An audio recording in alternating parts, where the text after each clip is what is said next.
Olá pessoal, bom dia, Silvana aqui do Além do Mapa. Olá, bom dia, tudo bem com vocês? Eu espero que sim, aqui é a Neguinha Chique, né? E hoje nós estamos aí de frente com quem? Fernando Teodósio, se apresenta para nós, seu Fernando. Olá, o meu nome é Fernando Teodósio, sou empreendedor. O meu canal do Instagram é Fernando Teodósio 74 e do YouTube também. Vim a esta entrevista porque também já fui imigrante e tive muitas tentativas também falhadas e que deram certo também dentro da imigração. É isso, né? E vamos lá, aqui é para contar histórias, né, Silvaninha? É para contar histórias, perrengues. Conta uma história da imigração, conta para nós. Da onde o senhor veio, para onde o senhor foi, o que passou. Conta uma história para nós, para os nossos seguidores, para quem está ouvindo. Eu quando tinha entre 17 e 18 anos, eu fui para a Dinamarca, um país na Europa, no norte da Europa. E eu tinha um penteado assim com um rabo de cavalo e com uns riscos. E então pararam-me logo na imigração. Naquela altura ainda não havia o espaço livre de circulação, visto que foi em 92, 93. E então mandaram-me parar. Eu penso que foi porque desconfiaram de alguma coisa, talvez de substâncias ou algo assim. Mas ficou muito tempo na imigração? Não ficou? Revistaram, pediram para revistar a mala? Sim, revistaram tudo. Revistaram tudo? E aí quando viram que o senhor era... Perguntaram para onde é que eu ia. E no local que eu fui, mandaram-me cortar o cabelo, porque não gostaram do meu penteado. E assim, se essa situação que o senhor passou fosse ter o nome de um filme, qual seria o nome de um filme que o senhor daria? O filme dessa situação ou da minha vida? Da situação com a sua vida, naquela época. Sim, essa viagem para mim foi o meu primeiro contacto a sério com a multiculturalidade, porque o maior resumo dessa viagem foi conhecer pessoas principalmente da Europa toda, embora também tenha conhecido também de outras partes do mundo, mas principalmente da Europa toda, todos os países quase. Estava lá tudo. E por acaso, no desembarque e tudo, depois disso tudo, como foi lidar? Não sei se o senhor já falava inglês, alguma coisa, porque na Dinamarca é inglês, certo? A língua falada? A língua da Dinamarca é dinamarquês. Dinamarquês, e o senhor sabia falar? Não. Não tinha. E como se comunicava? Não, eu falava inglês. Sim. E é engraçado que no tempo todo, quando eu perguntava se falavam inglês, mesmo as pessoas que diziam falo só um pouco, até falavam melhor que eu. Portanto, eu acho que só uma pessoa é que não sabia falar inglês, e se calhar essa pessoa nem sequer era dinamarquês. Acho que dinamarqueses falavam todos inglês. E quais foram os lugares, então conta para nós de onde você é, né? E quais foram os lugares que você já emigrou? Bem, eu nasci em Lisboa, em Portugal. Já emigrei para a Dinamarca, estive lá um ano. Portanto, eu nunca tive uma imigração que fosse um sucesso, porque senão ainda estava lá, não é? Mas estive lá um ano, eu voltei por saudades. Porque eu não emigrei por necessidades económicas, nem por outras razões. Foi para ir para o desconhecido. Ok. E então, quando é por essas razões, regressar é mais fácil. Porque não havia... Embora o salário lá fosse muito superior ao de Portugal. E qual foi? 3 ou 4 vezes mais, no mínimo. Sim, sim. E assim, qual foi o maior desafio estando lá?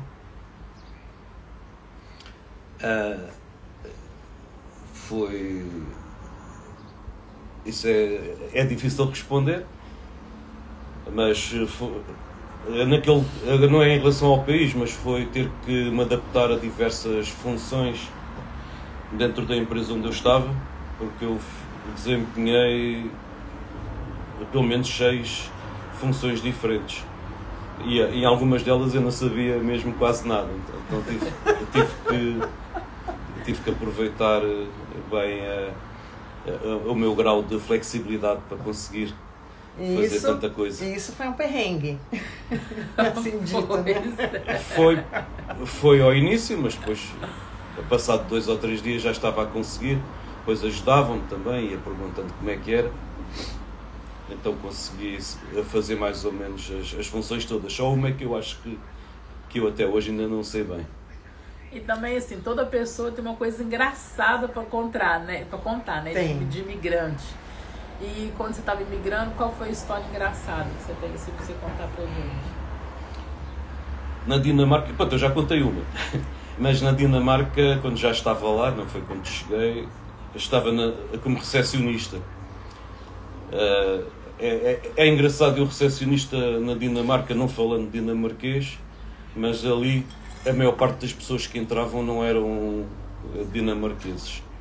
Eu tenho essa particularidade. E então, eu falar um bocadinho de francês, falar espanhol, falar um pouco de italiano, ajudava bastante, porque já era...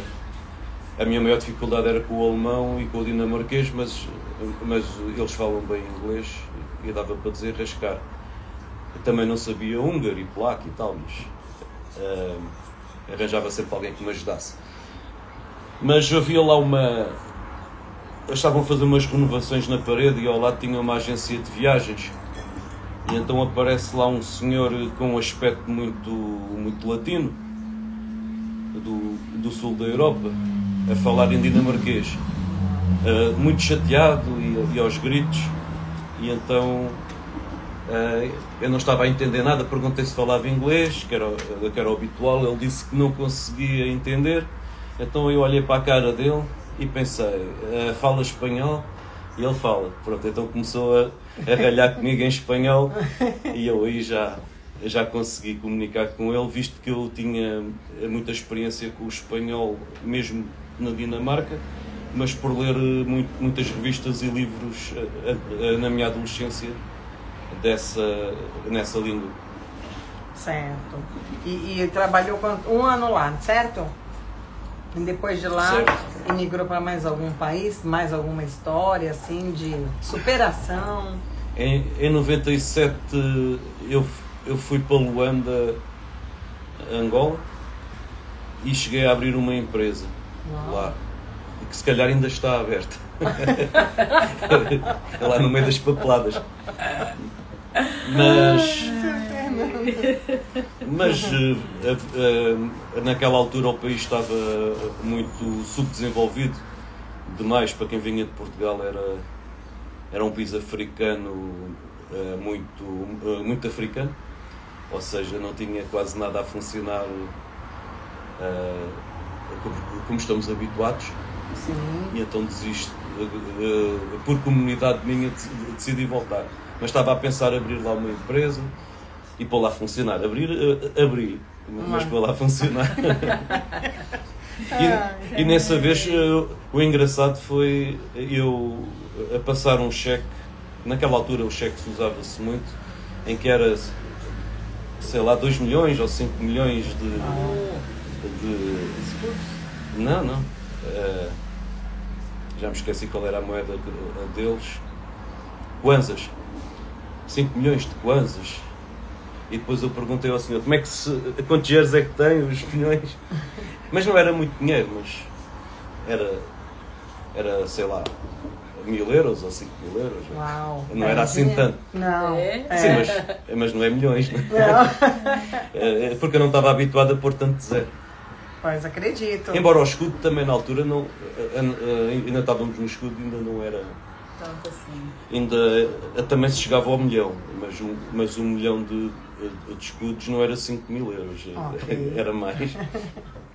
E agora, como está a sua vida? Como você se sente, se encontrou aqui, né, no seu lugar? Qual foi o melhor desafio, a melhor conquista sua até agora? Depois ainda tem outra vez que eu tentei emigrar, mas aqui nesta situação eu considero que seja uma espécie de imigração, mas não é, chama-se migração, porque é dentro do mesmo país. Eu vim de Lisboa para o Algarve há 6 anos, vai fazer agora 6 anos, foi em 2019. E embora fosse um sonho antigo, porque é a terra da família do meu pai, incluindo o meu pai, e então tive que juntar um dinheiro, porque eu não queria mudar para começar do zero, e então só dos 40 e muitos, ou dos 40 e poucos, é que eu consegui. E pronto, fui estabilizando a vida, aos poucos, e estou a criar ou a recriar os projetos de uma vida inteira, porque projetos com 30 anos já não são o que eram, e estar a recriá-los para uma nova realidade é um desafio, e é nisso que eu estou a tentar fazer. Muito bom. Mas na outra vez eu voltei para Luanda em 2004, 2005, mais para 2005. Certo. Pronto, eu voltei lá, como eu já era, naquele caso ainda não era professor universitário em Portugal, embora tenha tido convites naquela altura, mas era para ser professor universitário lá numa universidade de Luanda, e até cheguei a ter uma entrevista marcada, mas depois o país já estava muito mais desenvolvido do que em 97. Agora deve estar muito mais, mas entre 97 e 2005, que foram uns 8 anos, Sim. Foi incrível. Inclusivamente naquela altura já havia muitos portugueses a emigrar para lá. Em 97 não se viam muitos portugueses na rua lá, mas naquela altura já se começavam a aparecer, estava no início, deve ter sido entre 2005 até 2010, 2015, até 2015, depois eles devem ter regressado assim, grande parte, e eu por dificuldades de deslocação, depois lá começou a haver muito trânsito, imagino tipo São Paulo no Brasil, é preciso acordar muito cedo e tal, só que lá tinha muitas dificuldades de transportes, era difícil apanhar um ônibus, é difícil apanhar um táxi, muito trânsito, então não consegui ir à entrevista. Então eu pensei, se eu não conseguir uma entrevista, como é que eu vou dar aulas? Não dá, né? E não havia aulas online ali. Nossa, então imagina. voltei, também só fiquei lá um mês. Ô, senhor Fernando, e assim, por exemplo, hoje em dia, para quem pensa em imigrar, qual o conselho que o senhor daria? É uma boa, não é uma boa? O que o senhor tem para falar para quem está do outro lado da tela, do outro lado do mundo, em outro país, e fala, hoje eu vou pensar, quero imigrar. Qual o conselho o senhor daria? O que o senhor acha sobre isso nos dias atuais? Na minha opinião, seja nos dias atuais ou antes, e analisando os sucessos que tive, o sucesso que eu tive é agora. Embora não seja propriamente uma imigração, sim, mas temos que ver que o Algarve é o reino do Algarve e é quase um país à parte dentro de Portugal. Oficialmente ainda é um território autónomo. Ok. Não é, mas é como se fosse. Ainda ninguém disse que não, ainda não está escrito. Então, se não disser que não, não é? Até inclusivamente também está escrito que Algarve pertence à Espanha também. Ainda não está 100% definido. Oh, meu Deus. Vocês sabiam dessa? Spoiler! Notícia boa! É o rei de Espanha e dos Algarves. E o rei de Portugal e dos Algarves também. Ok. Dos Algarves o Algarve é disputado. Então, vocês sabiam disso? Escrevam aí se vocês sabiam ou não. Não, porque eu também não sabia. Mas a nível de sucesso e sem ter sucesso. Primeiro é preciso, quando é para ir mesmo. Na primeira vez que fui para a Dinamarca só fui por praticamente diversão. Eu fui tirar um curso de comunicação, apareceu lá uma francesa que era da empresa e perguntou se eu queria ir para lá e eu disse que sim. Eu também tinha assim uns problemas mal resolvidos em Portugal e então foi tipo uma fugida. É claro que fiquei só lá um ano, porque depois tive saudades e arrependi-me. E fui também praticamente só com as roupas do corpo e pouco mais. Uau. E então não é fácil subsistir e também não fui com vontade de ir. Para Angola também foi só uma tentativa, sem querer mesmo ir. Mas o problema é que eu também não estudei. Eu na Dinamarca ainda cheguei a ter o cartão de residente dinamarquês. Porque na altura era... Eu acho que ainda é obrigatório depois de viver. Mas eu, a nível de pensar em ir e querer ficar lá para sempre, estudar o país, só que naquelas alturas ainda não havia assim muito... Talvez em 2005 já se usava muito, mas em 97 a internet existia há pouco tempo. E em 92 e 93 ainda não havia para o grande público. Certo. Era mais difícil de estudar o destino e saber se eu queria viver lá o resto da vida. O que aconteceu com o Algarve é que já era um sonho antigo e eu já sabia que não me importava nada de viver no Algarve o resto da vida. Enquanto Dinamarca e Angola, eu nunca desejei viver lá o resto da vida. Então, para emigrar, na minha opinião, é em primeiro lugar pensar assim: será que eu quero viver lá o resto da vida? Se a resposta for sim, trazer meio de subsistência o máximo que conseguirmos. Não vir só com a roupa do Porto ou só do corpo, ou só com 1.000 ou 2.000 euros no bolso, ou até mesmo 5.000, que isso não é suficiente. Convém vir com o máximo possível. Então também nós colocamos uma enquete, né, Silvaninha? Tem as perguntinhas. Algumas pessoas fizeram algumas perguntinhas. Vamos fazer para o Fernando essas perguntas que as pessoas mandaram a gente perguntar para ele. Como a gente tinha dito, nós não vamos falar, né, mencionar o nome de quem perguntou. Nós só vamos fazer a pergunta, viu? Mas o nome é sigilo. Eles responderam, tá tudo bem. Se ele se sentir à vontade, dependendo da pergunta, né? Tá? Então a primeira pergunta foi essa: como você se apaixonou pela sua esposa? Foi amor à primeira vista? Eu não sei. Bem antes de responder. Olha, deixaram o seu Fernando nervoso. Eu estou a ver se me dá um espaço para responder. Pode falar. Eu não sei se foi à primeira vista, mas foi logo no primeiro dia. Começamos a namorar logo no primeiro dia. Nossa. Será que isso é namorar? Foi amor à primeira vista? Respondam nos comentários. Será que foi? Né? Foi logo no primeiro dia. Conhecemos de manhã e ao final da tarde já estávamos a namorar.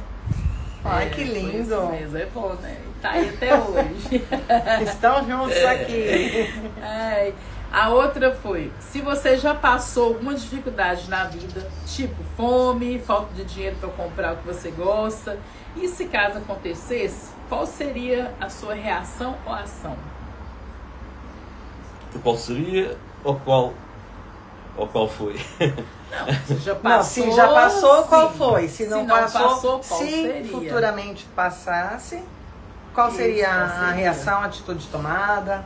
Pronto, infelizmente, mesmo para quem trabalha, a situação de muitas dificuldades de pagar as contas e depois a equação, eu não digo passar fome, mas a equação de não comer aquilo que queremos, é uma situação que quase toda a gente passa, infelizmente.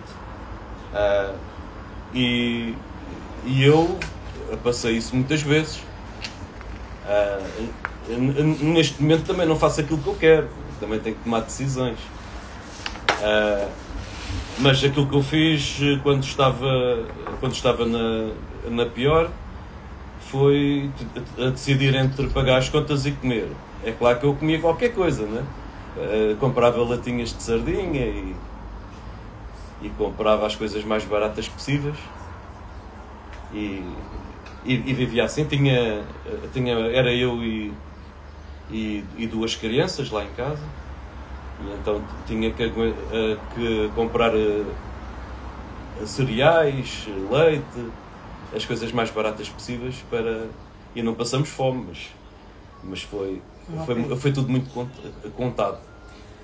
E a outra, qual o maior desafio já enfrentou até hoje e como superou?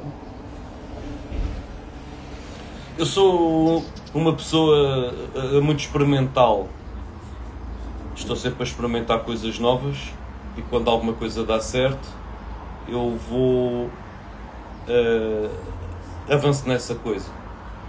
Ou seja, eu não começo a primeira coisa e foco naquilo. Eu foco quando começa a dar certo.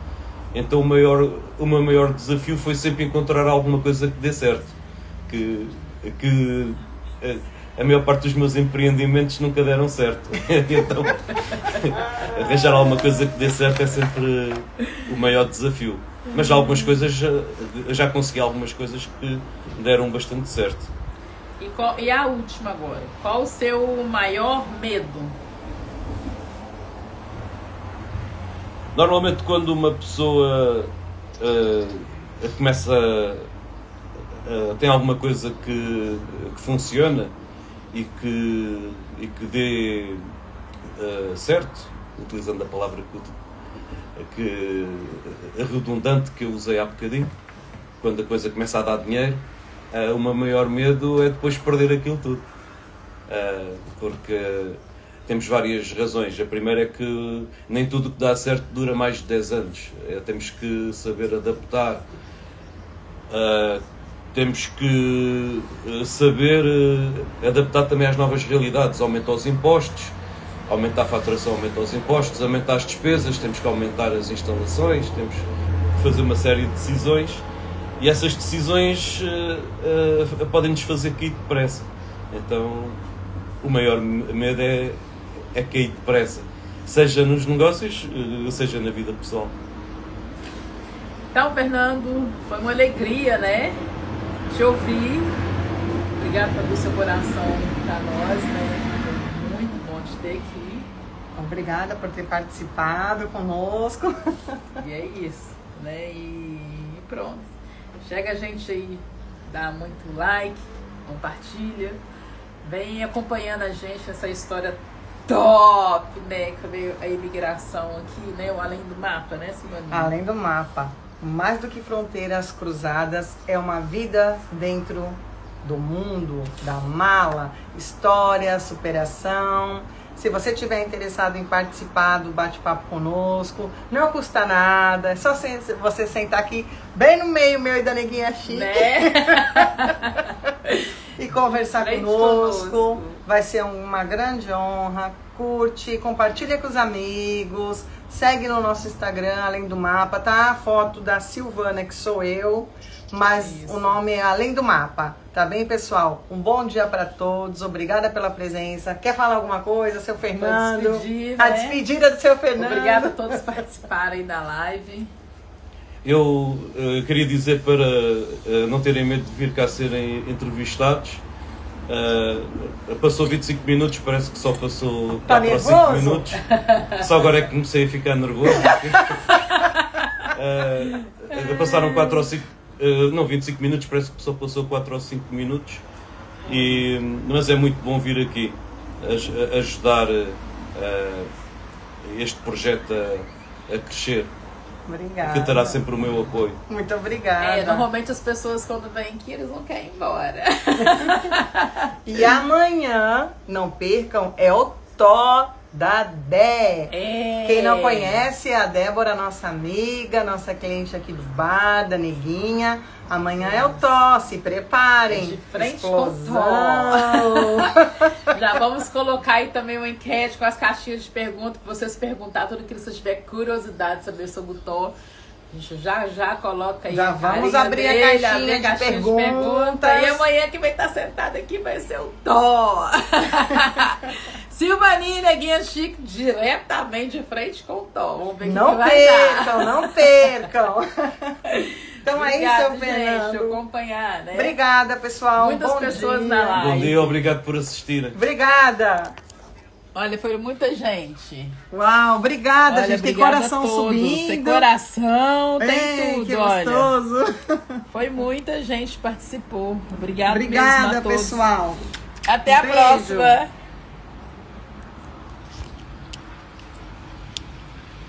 Aqui.